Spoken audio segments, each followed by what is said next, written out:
नमस्कार, मी रविकांत तुपकर बोलतोय। फेसबुक आणि युट्यूबच्या या लाईव्ह सेशनमध्ये मी खूप तातडीने आपल्या सगळ्यांशी संवाद साधायला लाईव्ह आलोय। कारण असं आहे की नागपूरला जे शेतकऱ्यांचं आंदोलन झालं त्या आंदोलनामध्ये काय काय झालं आणि सरकारबरोबर चर्चा झाली, पुढे काय काय झालं या बाबतीमध्ये प्रचंड मतप्रवाह वेगळे महाराष्ट्रातल्या जनतेच्या मनामध्ये आहेत। आणि नेमकं या आंदोलनातून काय मिळवलं असा प्रश्न अनेक ट्रोलर्स विचारतायत किंवा अनेक लोक विचारत असतात। सगळ्यांना आपली मतं मांडण्याचा किंवा प्रश्न विचारण्याचा अधिकार आहे, पण त्या आंदोलनातला एक सक्रिय कार्यकर्ता म्हणून मी जे पहिल्यापासून शेवटपर्यंत बघितलं ते तुमच्या समोर मांडणं हे माझं कर्तव्य आहे असं मी समजतो। म्हणून आज तुमच्या सगळ्यांशी मन मोकळा संवाद साधायला मी या ठिकाणी आलेलो आहे।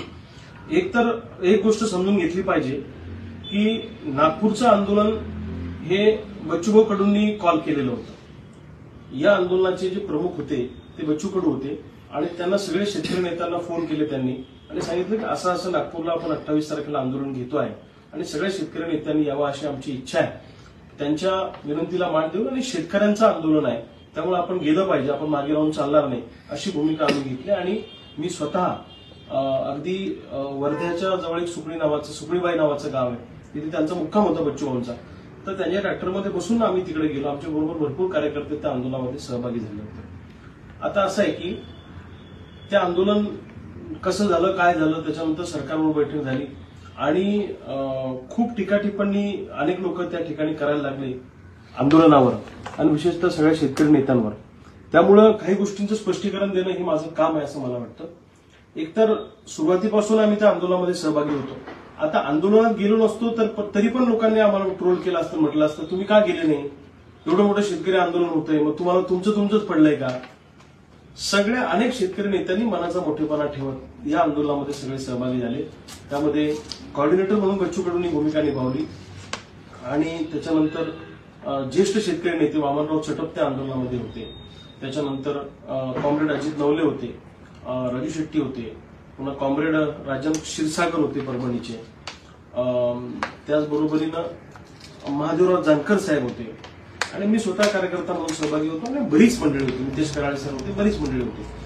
तर आंदोलनाला पहिल्या दिवशी चांगली गर्दी झाली। साधारण 10-15 हजार शेतकऱ्यांचा तिथे मॉब असेल, किंवा जास्त थोडे असू शकतात। आणि एक सरकारवर दबाव तयार झाला आणि दबाव तयार झाल्याच्या नंतर आंदोलकांचा असा आग्रह होता की नागपूरला बैठकीला सरकारने आलं पाहिजे, पण ते नागपूरला बैठकीला यायला तयार नव्हते। कारण त्यांचं असं म्हणणं होतं तुमच्या 22 मागण्या आहेत निवेदनामध्ये, 22 मागण्यांचे संदर्भातले वेगवेगळ्या विभागाचे असे 25 सेक्रेटरी तिथं नागपूरला आणावे लागतील, त्या खात्याचे मंत्री नागपूरला यावं लागेल। त्यापेक्षा आमची विनंती की तुम्ही मुंबईला या।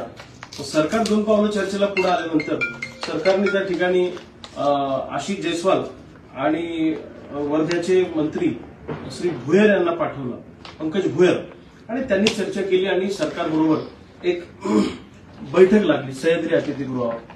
आता लोकांचा आग्रह असा आहे की तुम्ही त्याच दिवशी कर्जमाफी घेऊन का नाही आले, असा लोकांचा आग्रह आहे। तर त्या बैठकीत काय झालंय सगळ्यात पहिले मी तुम्हाला सांगतो। त्या बैठकीमध्ये जवळपास साधारणपणे 2.5-3 तास ती बैठक चालली असेल। त्या बैठकीमध्ये प्रचंड घमासान झालं, पहिले 1.5-2 तास खडाजंगी झाली, म्हणजे 2दा बैठक मोडायची वेळ आली। त्या बैठकीला मुख्यमंत्री देवेंद्रजी फडणवीस, उपमुख्यमंत्री एकनाथजी शिंदे, उपमुख्यमंत्री अजितदादा पवार, त्यानंतर कृषी मंत्री दत्तात्रयजी भरणे, आशिष जयस्वाल मंत्री महोदय, पंकज भुयर मंत्री महोदय, चंद्रशेखरजी बावनकुळे, जयकुमारजी गोरे आणि चीफ सेक्रेटरी असे आणि बाकीचे सगळे सेक्रेटरी, असे हे प्रमुख लोक आणि बाकी सेक्रेटरी, अशी मोठी बैठक ती झाली। त्या बैठकीमध्ये प्रचंड खडाजंगी झाली आणि ती इतर मुद्द्यांवर सरकार लक्ष डायव्हर्ट करत होतं, तुमच्या दुसऱ्या मागण्या सांगा दुसऱ्या। परंतु शेतकरी नेत्यांनी एक आग्रह धरला की कर्जमाफीचीच मागणी आमची मेन आहे, त्याच्यावर पहिले बोला, त्याच्यावर बोलल्याशिवाय आम्ही पुढे जाणार नाही, पहिले त्याचा निकाल लावा। आणि मग असं झालं की कर्जमाफी आम्ही देणार आहे, पण मग आम्हाला समितीचा अहवाल अजून आला नाही। आता सरकारनं त्यात एक हातचलाखी अशी केली की बच्चू कडूंच्या उपोषणाच्या वेळी त्यांना जे आश्वासन दिलं होतं बच्चूभाऊंच्या उपोषणात की आम्ही समिती नेमू कर्जमाफीची, त्या समितीचा GR मीटिंगच्या दिवशी सरकारने काढला, म्हणजे हुशारी केली, बैठक चालू व्हायची झाली। बैठक साधारणपणे 1 तास लेट झाली, 7ची बैठक 8ला सुरू झाली, उशीर झाला आणि त्या बैठकीमध्ये प्रचंड खडाजंगी झाली. म्हणजे 2 वेळा मुख्यमंत्री म्हणजे चिडून म्हणाले की तुम्ही मला डिक्टेट नका करू, आम्ही कसं बोलायचं, आम्ही आमच्या पद्धतीने करू वगैरे. ते खूप झालं त्याच्यामध्ये. अनेक सगळ्या शेतकरी नेत्यांनी आपापली भूमिका मांडली. विशेषतः डॉक्टर अजित नवले साहेबांनी त्यामध्ये प्रामुख्यानं तारखेचा आग्रह खूप धरला की तारीख तुम्ही डिक्लेअर केली पाहिजे मीडियासमोर. कारण हे तारीखच द्यायला तयार नव्हते. हे असं म्हणाले की एप्रिलमध्ये आमच्या समितीचा अहवाल येईल, समितीचा अहवाल आल्यावर आम्ही कर्जमाफी करू. मग आम्ही सगळ्यांनी असं सांगितलं, विशेषतः डॉक्टर नवले साहेबांनी ती भूमिका तिथे मांडली, बच्चू भाऊंनी मांडली की समितीशी आम्हाला काही घेणं देणं नाहीये. तुम्ही समिती करा नका करा, पण कर्जमाफी करा. आणि विशेषतः फ्लेक्झिबल जास्तीत जास्त लोक कर्जमाफीमध्ये बसतील असं करा. आणि निकष ठरवायच्या वेळेस सगळ्यांना पुन्हा इन्व्हाइट करा, शेतकरी नेत्यांना सहभागी करून घ्या. आणि जसं की धंद्यामध्ये शेतकरी त्यामध्ये घ्यायचे नाहीयेत, उदाहरणार्थ कर्मचारी त्यामध्ये घ्यायचे नाहीयेत, किंवा शहराला लागून 2-3 किलोमीटरच्या आत ज्यांच्या जमिनी आहेत ते लोक घ्यायचे नाहीयेत. असं जे काय आहे ते करताना आम्हाला विचारा. तर तो निर्णय त्यांनी मान्य केला. पण कधी कर्जमाफी करू हे त्यांनी सांगितलंच नाही. ते सांगायला तयार नव्हते पहिले 2 तास. मग बैठक मोडायची वेळ आली, असं 2 वेळा बैठक मोडायची वेळ आली.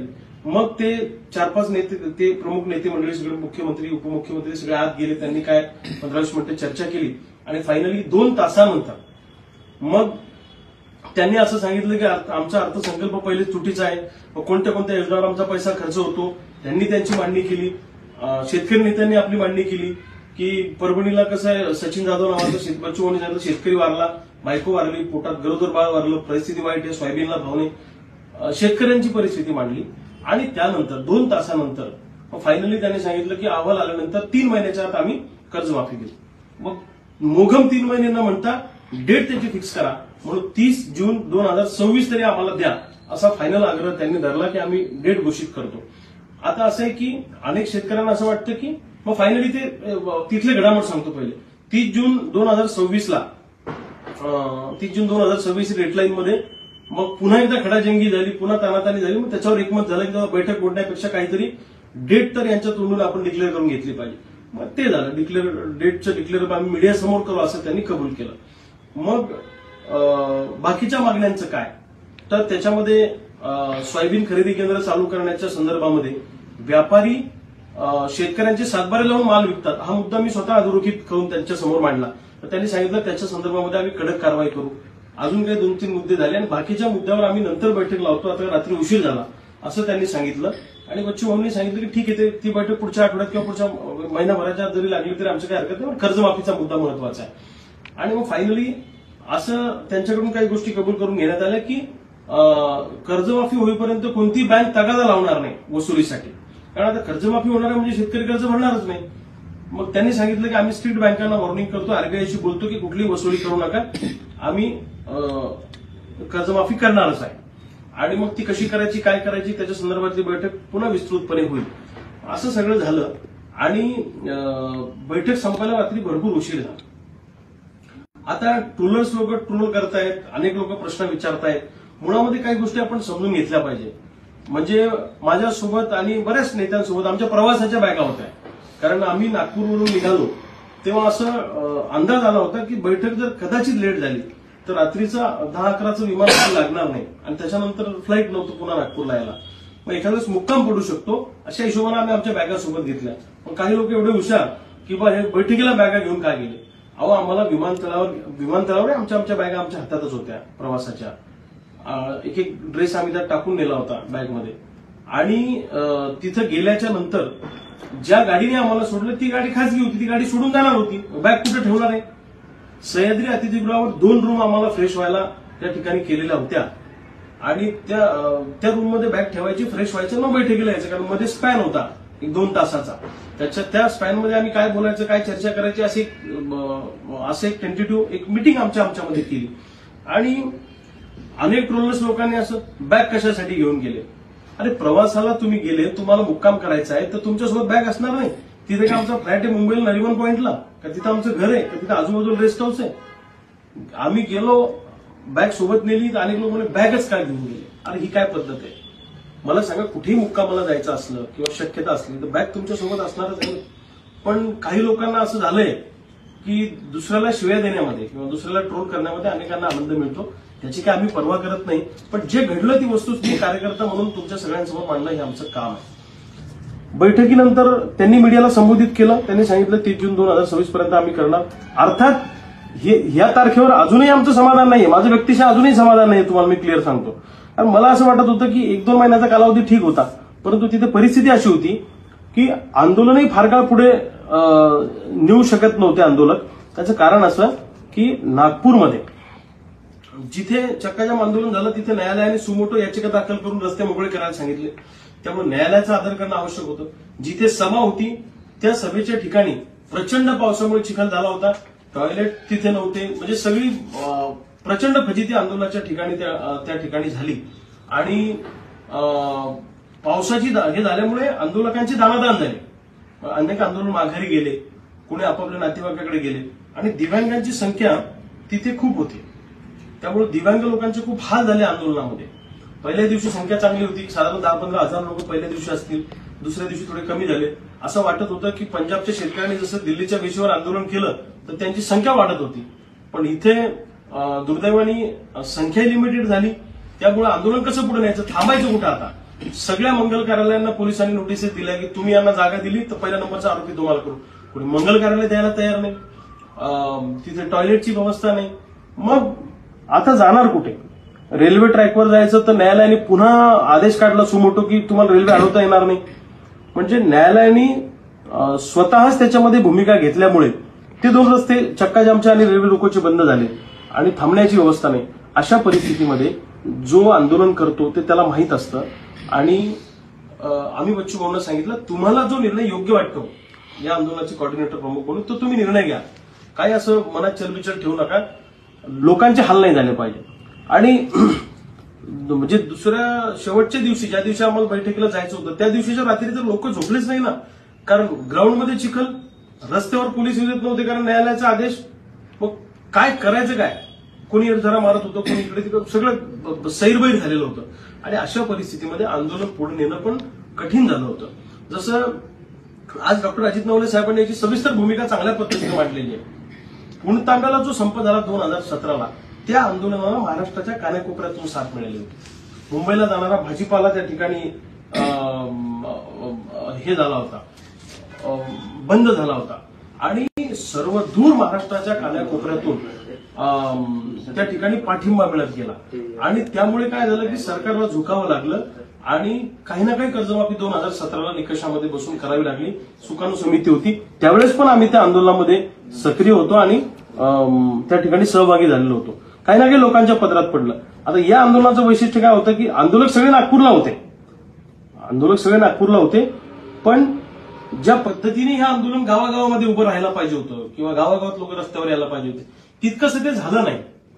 आणि त्यामुळं मला असं वाटतं की आंदोलन करणाऱ्या माणसाला खूप पेच असतो अशा वेळेला की हे आंदोलन पुढे जाऊ शकेल का नाही. आणि आपल्याकडे अजून पंजाब सारखी परिस्थिती नाही हो की वर्षभर लोक राहतील आणि तिथं जेवणाची व्यवस्था, लंगर लावतील, एवढी मानसिकता अजून आपल्या शेतकऱ्यांची झाली नाही. आणि म्हणून बच्चू भाऊंनी निर्णय घेतला की नागपुरातलं आंदोलन स्थगित करून आपण बाकीच्या पातळीवरचं आंदोलन सुरू ठेवू, पुन्हा एकदा सगळेजण बसू, एक परिषद घेऊ आणि सरकारवर प्रेशर ठेवण्यासाठी कसं हे आंदोलन पुढे नेता येईल या दृष्टीने आपण सगळे मिळून प्रयत्न करू. मला असं वाटतं की जेव्हा 10 शेतकरी नेते एकत्र येतात तेव्हा 10 शेतकरी नेते जेव्हा एकत्र येतात तेव्हा सर्वानुमते निर्णय घ्यावा लागतो. आता समजा मी वेगळी भूमिका घेतली असती किंवा अजून एखाद्या नेत्याने वेगळी भूमिका घेतली असती तर शेतकरी नेत्यांमध्ये फाटाफूट अशा बातम्या झाल्या असत्या. त्यामुळे पहिले शेतकरी नेत्यांची एकजूट करणं, कॉमन मिनिमम प्रोग्राम, आणि मग शेतकऱ्यांची एकजूट करणं आपोआप होणार, असं ते आमच्या डोक्यात होतं. त्याच्यामुळे उगीच आरोप प्रत्यारोप करणं, आंदोलन आपल्याला परत उभं करायचंच आहे. म्हणजे माझं व्यक्तिशः रविकांत तुपकर म्हणून तुम्ही मला विचारलं तर माझं म्हणणं आहे की लगेच 2-4 दिवसात, 8 दिवसातच आपण आंदोलनाला सुरुवात केली पाहिजे. पण आचारसंहिता पण आहे, त्यामुळे त्याचाही विचार आपल्याला करावा लागणार. आचारसंहितेत सरकारला कुठली घोषणा करता येत नाही. त्यामुळे आपण सगळे आता थोड्या बाजूला कुंडीत सापडलेलं आहे. सरकार सरकारच्या खेळ्या करत आहे. लक्षात ठेवा, 2,500 आंदोलकांवर आमच्यावर गुन्हे दाखल केले. आम्ही सगळे शेतकरी नेते आणि 2,500 आंदोलक, आणि गुन्हे दाखल केले तर गंभीर स्वरूपाचे गुन्हे दाखल केले. प्रक्षोभ भाषणं करणं, रस्ता अडवणं, पोलीस 353 सारखे गुन्हे की पोलिसांना कारवाई करायला मज्जाव करणं, आणि पुन्हा त्याच्यामध्ये सरकार हायकोर्टामध्ये जाणार आहे. लक्षात ठेवा तुम्ही, सरकार पुन्हा या गुन्ह्यांच्या संदर्भात हायकोर्टात जाणार आहे. माझं